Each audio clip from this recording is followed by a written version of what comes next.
नमस्कार। अब public India पर आपका स्वागत है। मैं प्रफुल्ल गोलख्यान। दोस्तों, राजनीति हमेशा बदलाव की एक प्रक्रिया से गुजरती रहती है। अभी भी राजनीति में खुद बदलाव के लक्षण प्रकट हो रहे हैं। यह साधारण घटना नहीं थी कि पिछले आम लोकसभा चुनाव में भारतीय जनता पार्टी की संख्या घट करके 240 पर रह गई।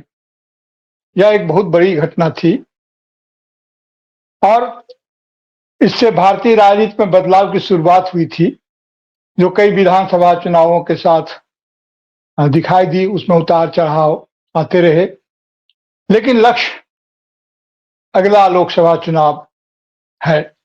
उसमें सत्ता परिवर्तन की कौन-सी दिशा-दशा होती है, उसके क्या परिप्रेक्ष्य बनते हैं, यह एक मुख्य लक्षण है, मुख्य चिंता की बात है। क्योंकि लोकतंत्र की चिंता तो हमें करनी ही होगी और यह मानकर चलना कि भारतीय जनता पार्टी के शासनकाल में लोकतंत्र सुरक्षित है, अपने आप को कहीं न कहीं भुलावे में रखना है। मतों की अभिव्यक्ति जितनी भी हो रही है, वह लोकतंत्र में चुनावों के माध्यम से ही होती है। हमारा देश संघात्मक ढांचे का देश है, राज्यों का संघ है और राज्यों के चुनाव होते रहते हैं।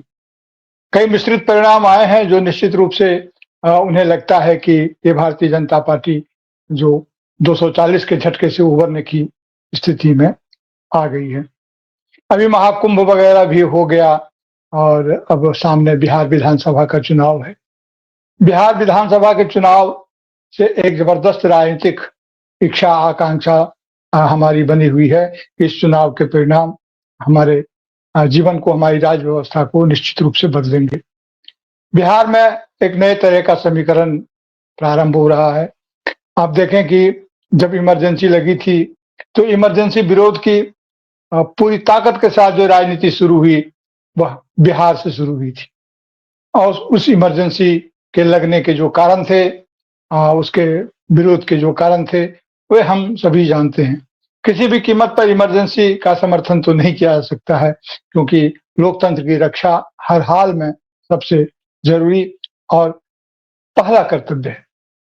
तो लोकतंत्र की रक्षा वहां पर की गई, लेकिन उससे कई सवाल भी पैदा हुए, क्योंकि इमरजेंसी लगाने के पहले जो राजनीतिक पृष्ठभूमि इंदिरा गांधी के शासनकाल में बनी थी, उस पृष्ठभूमि में कई सकारात्मक तत्व भी थे। ऐसा नहीं कि बिल्कुल नकारात्मक तत्व ही था, लेकिन फिर भी लोकतंत्र का निषेध नागरिकों के हर अधिकार का निषेध ही माना जाता है और हमने भारत में लोकतांत्रिक व्यवस्था का चुनाव किया था, तो इसका हनन तो इमरजेंसी में हुआ ही था।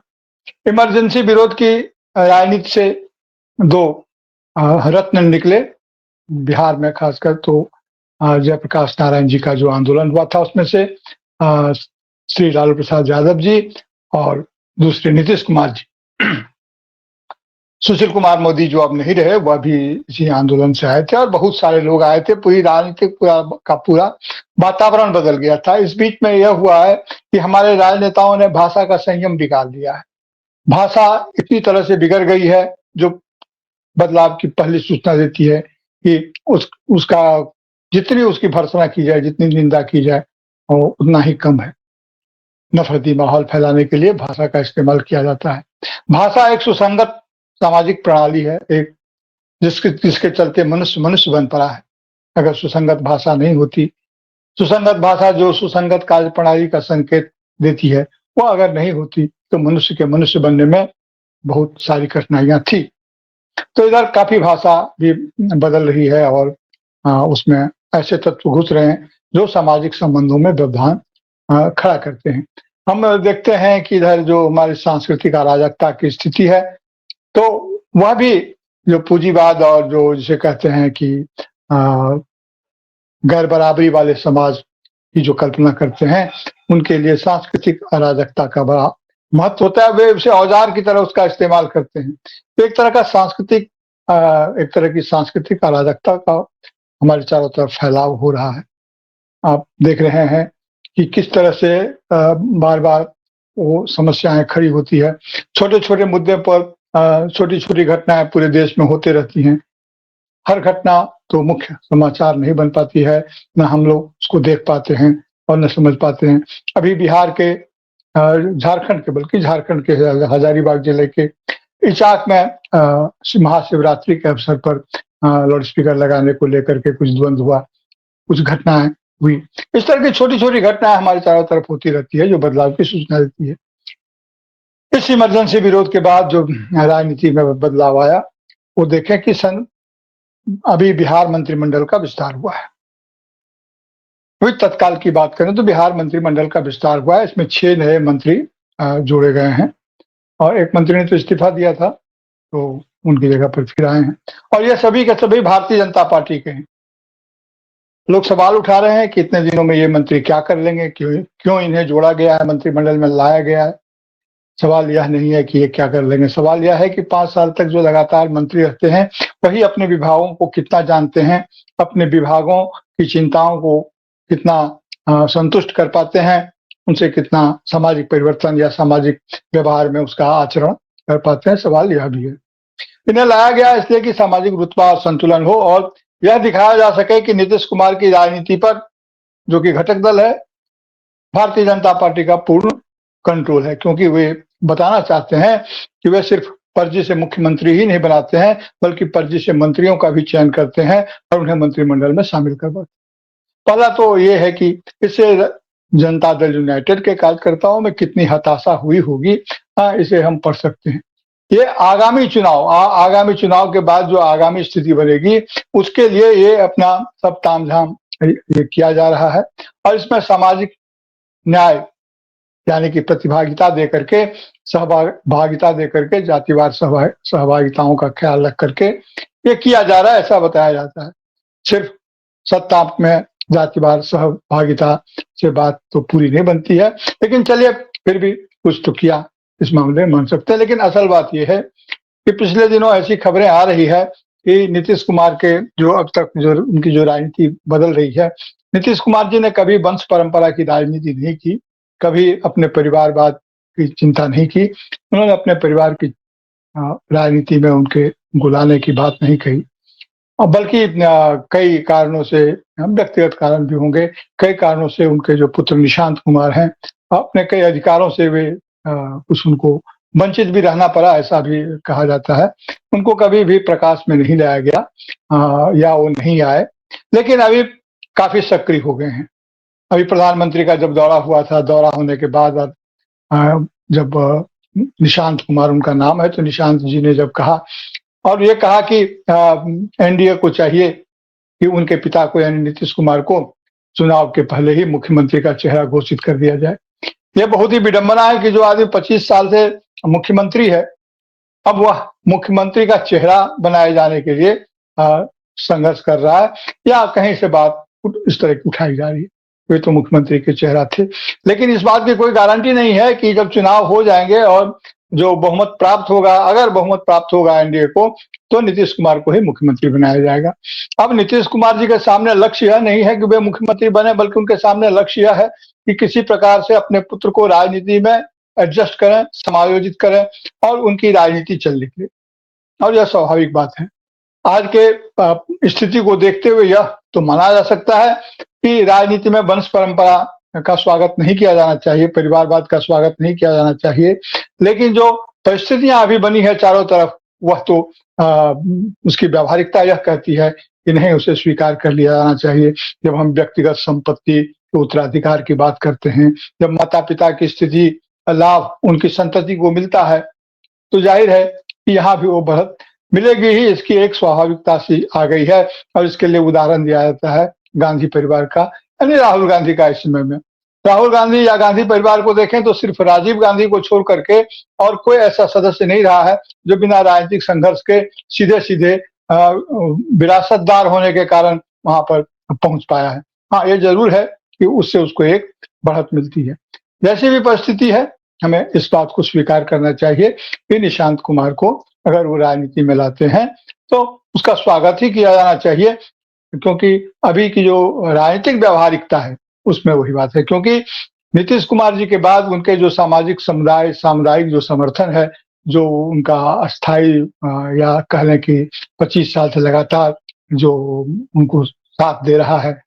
उसका बहुत अधिक विकास तो शायद नहीं हुआ, क्योंकि बिहार आज भी विकास की श्रेणी में बहुत पिछड़ा हुआ राज्य माना जाता है। भारत में लगभग सबसे पिछड़ा हुआ राज्य बिहार माना जाता है। रोजी-रोजगार का संकट यहाँ है, ह्यूमन इंडेक्स यहाँ गिरा हुआ है, आर्थिक जीडीपी यहाँ पर गिरी हुई है। तो बिहार की स्थिति कोई बहुत उत्साहजनक नहीं है, लेकिन अब जैसी भी है, वो है।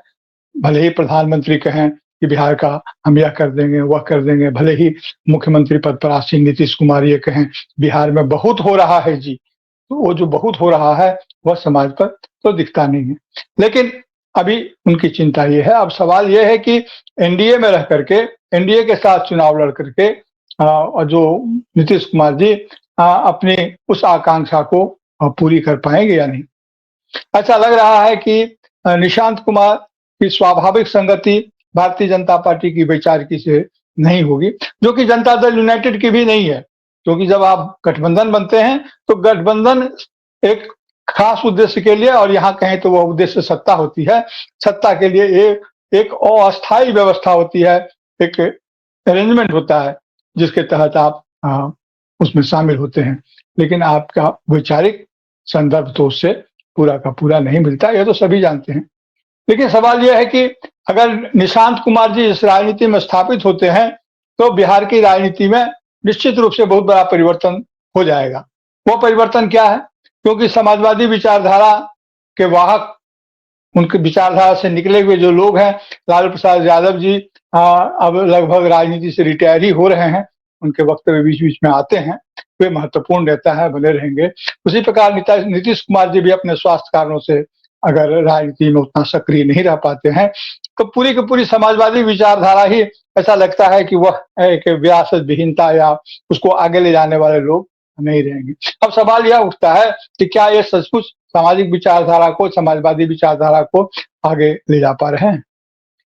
इस सवाल पर अलग से गौर किया जा सकता है। लेकिन यह सच है कि जो सनातनी समाज व्यवस्था है और जो समाजवादी समाज व्यवस्था है, यानी कि जो धर्म आधारित, वर्ण आधारित जो सामाजिक व्यवस्था की बात की जाती है, जहाँ ऊँच-नीच का भेदभाव होता है, जहाँ समता का लगभग निषेध होता है, एक तरफ वह विचारधारा है और दूसरी तरफ वह विचारधारा है, जो समानता, जो सामाजिक न्याय और इस प्रकार के मानवीय मूल्यों से संवर्धित समाज की बात करता है। तो उसका औपचारिक रूप से उसका कोई क्रम, विरासत बिखर जाएगा, इसलिए एक तो उनका आना ज़रूरी है।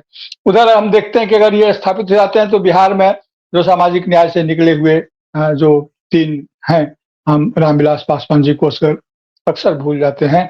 इस क्रम में उनकी चर्चा ज़रूरी है, क्योंकि रामविलास पासवान ने भी अपने ढंग से बहुत योगदान किया है और वे भी सामाजिक न्याय के और इमरजेंसी विरोध की राजनीति से ही निकले हुए व्यक्ति हैं, व्यक्तित्व हैं। तो उधर चिराग पासवान नौजवान हैं, इधर तेजस्वी यादव हैं, इधर अगर निशांत कुमार भी स्थापित हो जाते हैं, तो जो एक राजनीतिक खालीपन जो प्रकट हुआ था या प्रकट होने वाला है, बीच-बीच में होता रहता है, तो उसे भरा जा सकेगा। और अगर ये 3 युवा बिहार की राजनीति में सक्रिय रहते हैं, तो मुझे लगता है कि सनातन और समाजवादी व्यवस्था का जो द्वंद है, उसमें एक संतुलन पैदा होगा। बल्कि अगले 20-25 साल तक के लिए हिंदुत्व की राजनीति के लिए रास्ता बहुत ही कठिन हो जाएगा। इसलिए मुझे यह भी लगता है, सोचता हूँ, आप सभी सोचें, कि इसके लिए नीतीश कुमार जी को जो राजनीतिक समय चाहिए, उसके पहले ही भारतीय जनता पार्टी और उनके चाणक्य इस बात को तय करेंगे कि कैसे नीतीश कुमार को वह समय न मिले, यानी कि विधानसभा का चुनाव उसके पहले भी हो सकता है, यानी कि तय समय के पहले भी हो सकता है। अब नीतीश कुमार जी को हम लोग या बहुत सारे लोग ये कहते थे, प्रधानमंत्री मटेरियल हैं, पीएम मटेरियल लोग कहा करते थे। अब एक समय में उम्मीद थी कि वे भारत में प्रधानमंत्री के सबसे सशक्त उम्मीदवार हैं और नीतीश कुमार की राजनीति भी इस बात को असर्ट करती थी। और अगर यह होता, तो समाजवादी विचारधारा से आया हुआ कोई व्यक्ति अगर प्रधानमंत्री के पद तक पहुंचता, तो यह सचमुच में बड़ी घटना होती। लेकिन यह घटना नहीं हो सकी और कई कारणों से नीतीश कुमार जी अपने को टिकाए नहीं रख सके। उसमें और उसके उन कारणों में तो एक कारण यह है कि बिहार में समाजवादी विचारधारा की 2 खेमों में बँट गई थी। लालू जी अलग हो गए थे, ये अलग थे और जो बाकी लोग थे, तो एक भिन्न प्रकार की स्थिति उत्पन्न हो गई थी। सबसे पहले तो यह चाहिए कि इन 3 नौजवानों को जो समाजवादी विचारधारा से हैं, कि समाजवादी विचारधारा में व्यक्ति की स्थिति या उनके नेतृत्व को कोई चुनौती दिए बिना या उस पर चुनौती आए बिना किस प्रकार इसमें समन्वय की स्थिति उत्पन्न हो सकती है। क्योंकि उधर राहुल गांधी जिस ढंग से सामाजिक न्याय की बात उठाते हैं, इसका झंडा वो बुलंद कर रहे हैं, तो उसको भी उसके साथ भी कैसे इनका समन्वय हो। क्योंकि राहुल गांधी की एक ताकत भी है और उनकी कमजोरी भी है कि अभी बार-बार लोग इस बात को उठाते हैं कि वे हिंदू हैं मगर उनकी कोई जाति नहीं है। बिना जाति के हिंदू एक असंभव सी स्थिति लोगों को लगती है। उनका कोई प्रदेश नहीं है जबकि प्रदेशवाद और जातिवाद कहते हैं कोट अनकोट माने जाति आधार की बहुत बड़ी भूमिका इस समय में राजनीति में आ गई है। और शिक्षा नीति पर जिस ढंग से शिक्षा नीति का जो असर हो रहा है समाज में, उसको भी चेक करने के लिए, उसको भी संतुलित करने के लिए जिस नेतृत्व की ज़रूरत है, वह नेतृत्व ये मिल करके उसको खड़ा कर सकते हैं, उस तरह का एक वातावरण बना सकते हैं। क्योंकि राहुल गांधी की जो यात्रा है, राहुल गांधी की जो वैचारिक यात्रा है, ज़ाहिर है कि वह कांग्रेस के पिछले खास करके आज़ादी के बाद के कांग्रेस के कई चरण के कम से थोड़ा भिन्न तो ज़रूर है। जिन मुद्दों को कांग्रेस पार्टी उठाया नहीं करती थी, उन मुद्दों को कांग्रेस पार्टी उठाती है। निश्चित रूप से कांग्रेस पार्टी या राहुल गांधी के विचार में जो लेफ्ट कंटेंट भी कुछ न कुछ हैं, यानी कि समता का कोई भी सिद्धांत जो है, वह जो वामपंथी अंतर्वस्तु है वैचारिकी की, उसके बिना संभव नहीं हो पाती है। तो वहाँ भी एक संभावना है कि उनका भी इससे जुड़ाव हो और ये देखे जाने की बात है, ये जुड़ाव कैसे होता है और राहुल गांधी निश्चित रूप से इसमें अगुवाई कर रहे हैं। तो उनकी उस अगुवाई से कैसे इसका समन्वय स्थापित किया जाए। इधर पश्चिम बंगाल में भी देखें तो लगभग यहाँ भी स्थिति वैसी ही है। अब अभिषेक उभर करके सामने आ रहे हैं, अभिषेक बंदोपाध्याय जो ममता बनर्जी के भतीजे हैं। तो ये नौजवान जो अपने रसद लेकर के आ रहे हैं, इनके बीच में एक समन्वय और एक नई समझदारी, एक नई किस्म का सहकार तो विकसित होना ही चाहिए।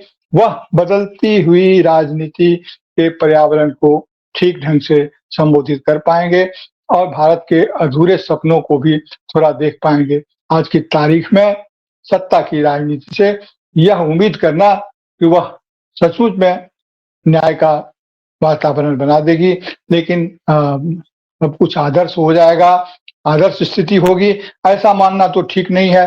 लेकिन यह उम्मीद तो ज़रूर हम कर सकते हैं कि इससे जो जीवन यापन की शैली है, आम लोगों के जो जीवन यापन के की चुनौतियाँ हैं, उसको मदद मिलेगी उसको समझने में, उस चुनौतियों से जूझने में। सामने महँगाई का दौर सामने है, वैश्विक परिस्थितियों पर तो लोग बात कर ही रहे हैं, वो जाने क्या दौर लेकर के आएगा। यहाँ सिर्फ़ आकांक्षा एक राजनीतिक विश्लेषक के रूप में आकांक्षा सिर्फ़ इतनी है, एक नागरिक की आकांक्षा कि ये जो चारों पाँचों जो यहाँ पर विकसित हो रहे हैं, नेतृत्व उनमें एक समन्वय की स्थिति आनी चाहिए और इनकी पिछली राजनीतियों के जो अंतर्द्वंद रहे हैं, उससे इन्हें भारमुक्त होना चाहिए। देखा जाए राजनीति तो अपने ढंग से अपनी दिशा और दशा तय करती है और वह व्यावहारिकताओं का खेल है, प्रत्याशाओं का खेल है। इस पर हमारी नज़र बनी रहेगी। हम फिर बात करते हैं किसी अगले समय, अगले दिन मिलते-जुलते विषयों पर। जी नमस्कार, बहुत-बहुत धन्यवाद।